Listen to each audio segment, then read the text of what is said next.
Как вы относитесь к тому, что Ксения Собчак, эпатажная телеведущая, пойдет на выборы? И неужели у оппозиции нет достойного кандидата?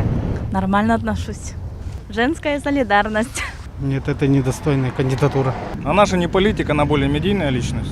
Ей, наверное, на телевидении больше места, чем в политике. Я не поддерживаю кандидатуру. Это кандидатура, смешная, клоунская. Я с уважением, в общем, к ней отношусь, одним словом. Ну, из этого, наверное, все остальное вытекающее. Но это не мне решать, конечно, но для меня недостойно. Я в это не верю. Я не верю в серьезность намерений Собчак.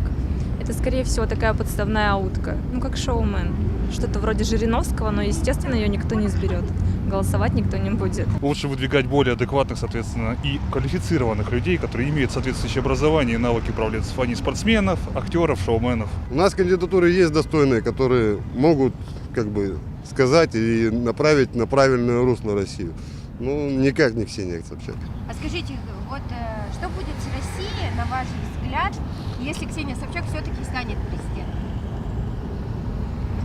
Хорошего точно ничего не будет, потому что достойного решения она сама принять не сможет. И получается, будет только парламент решать и давить на нее, опять же, это не будет управление, это будет бардак. Продолжение «Дома-2»? Дом-2.